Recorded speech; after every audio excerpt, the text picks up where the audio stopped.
This is it, money.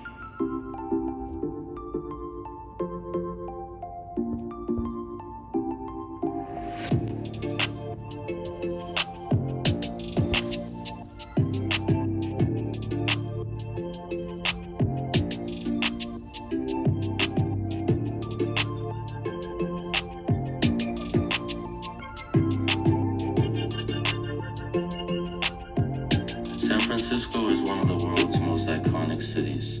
Known for the Golden Gate Bridge, its steep hills, cable cars, and vibrant neighborhoods, San Francisco attracts millions of visitors every year.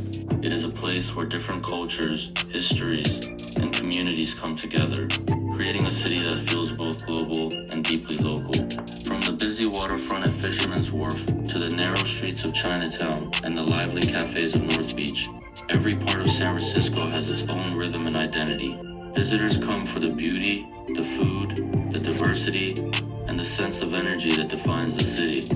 But beyond the postcard views, San Francisco is also a complex urban environment. Its transportation systems, public amenities, and neighborhood safety conditions all shape how people experience the city. In this documentary, we take a closer look at San Francisco through data. By examining parking, public restrooms, and crime patterns, we uncover the everyday realities that influence how visitors move through and understand this remarkable city. Hey guys, my name is Jingzhe Zhou. I graduated from University College Dublin, major in transportation and urban planning. Right now, I'm a graduate student at Tianden, major in transportation systems. Hello, my name is Kailun Li. I'm studying applied urban science and information at NYU and CUSP. And in this project, I work on two sections. The first is parking analysis, and the second is public safety analysis in San Francisco. Hi, my name is Ada. This is my second year of master in New York University. My major is transportation system, and I'm gonna present the data visualization of San Francisco today. Hello, my name is Zhihao Chen, and this is my second year in NYU. My major is Applied Urban Science and Informatics. Today, my teammate and me will introduce our data visualizations.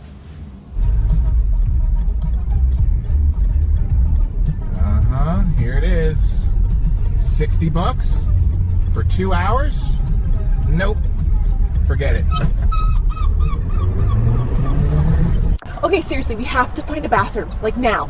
Please tell me there's a gas station or anything coming up. We're still stuck in this mess. Next exit's 2 miles. I'm watching for a break. 2 miles feels like forever. Can you squeeze between these cars? I am begging you. I get it, I promise. I'm looking. Hang in there. Hurry. We utilized Sora to generate the clips you just saw, and they look pretty impressive, don't they? But here's the twist. What they depict is very real. This wasn't just a hypothetical scenario. This was my actual experience on the ground. The scarcity of parking spaces, the anxious passengers, and the steep garage prices, it all created a profound sense of inconvenience. It made me wonder, is the distribution of restrooms and parking around San Francisco scenic spots actually reasonable? This personal struggle led me to dive into the data to find the answer. To understand the big picture, here is the citywide density overview. We utilize data from the SFMTA and the Data SF Open Data Portal, specifically calling up parking meter data and off-street garage figures. To ensure clarity, we aggregated the data points to generate this heat map. Looking at the map, the imbalance is striking. You can see a massive concentration of capacity in the dark purple zones downtown, but as we move upwards to the residential and the scenic areas, represented by the lighter yellow hexagons, the parking density drops significantly. This explains why finding a spot near the waterfront feels so much harder than finding a garage in the financial district. Next, let's zoom in on the landmark parking friendliness map. Using the same official datasets, we pinpointed the location of major landmarks and created a 150-meter buffer zone around each one. We applied a traffic light color scheme for intuitive reading. Green represents zone with over 200 parking spots, yellow indicates between 100 and 200, and red signals fewer than 100. The visualization reveals a stark reality. While we see a green corridor running through the city center, look at the periphery. The coastal landmarks and the west scenic roads, exactly where tourists want to drive, are predominantly red. This confirms that the most popular tourist destinations often have the least convenient parking coverage. Finally, we have the landmark restroom friendliness chart. Applying the same 150-meter buffer zone, the results are categorized as follows: green for more than 2 restrooms, yellow for 1, and red for none. The result is concerning. As you can see, the map is peppered with red dots. A significant number of landmarks, even major ones, fall into the red category, meaning they lack direct public restrooms access within a reasonable walking distance. Through these visualizations, we can now intuitively understand the root cause of the inconvenience we encounter in daily life. Data doesn't just show us numbers, it explains our reality. So, faced with these red zones, how can we improve the tourist experience? Based on our data analysis, we propose 3 key recommendations.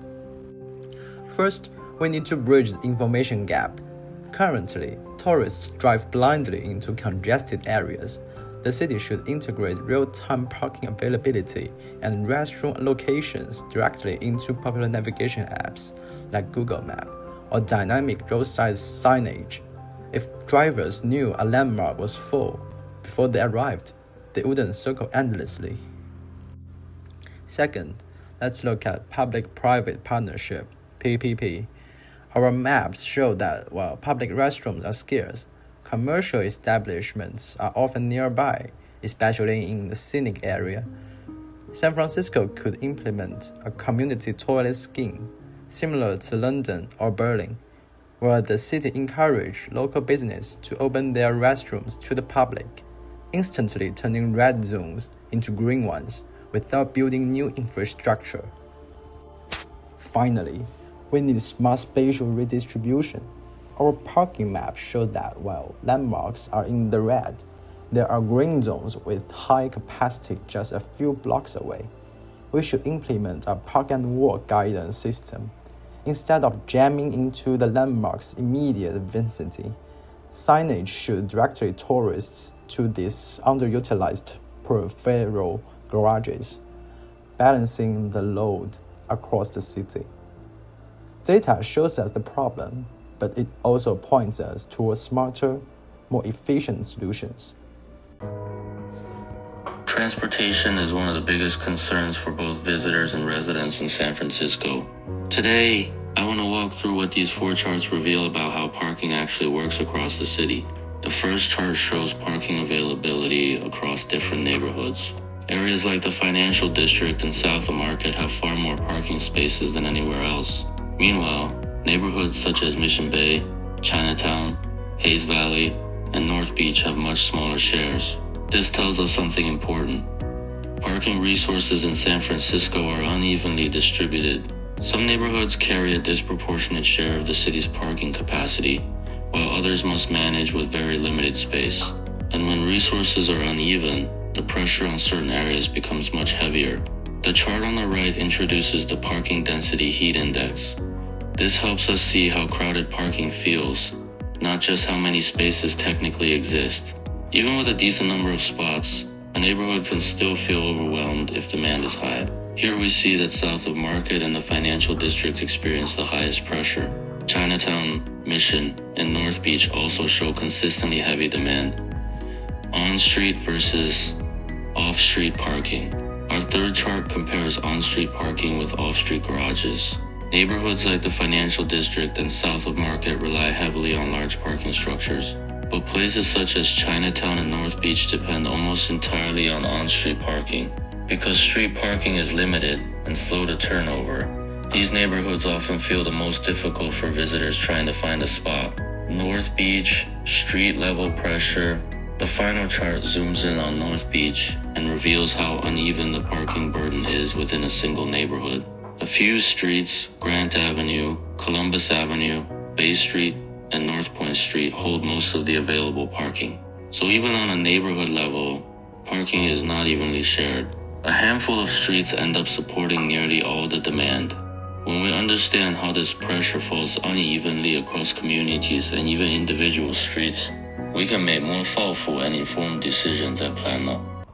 Looking at the map of San Francisco, we can see that the city's residential urbanization is evenly spread. For visitors, these neighborhoods become natural hubs because they combine the walkability, public transit access, and cultural landmarks. As we move west and south on the map, the population density could become lighter. These areas such as Sunset, Richmond, or Twin Peaks, they offer more residential tranquility but fewer tourism magnets. However, they still serve as gateways to natural attractions such as the Golden Gate Park or Ocean Beach.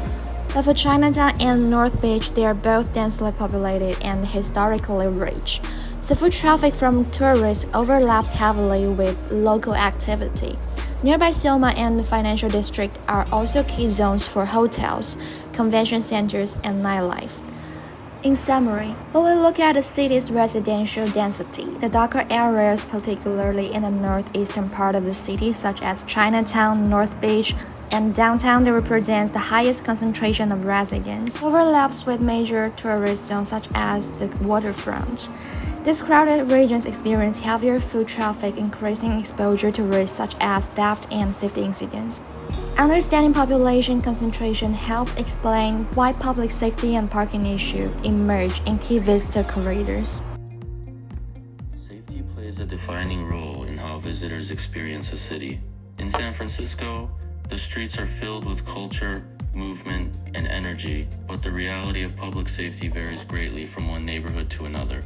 For visitors, these differences can shape where they choose to go, how long they stay, and how comfortable they feel while exploring the city. Tourist areas like Chinatown, North Beach, the Financial District, and the Mission draw thousands of people every day. But these same neighborhoods also experience very different levels of crime.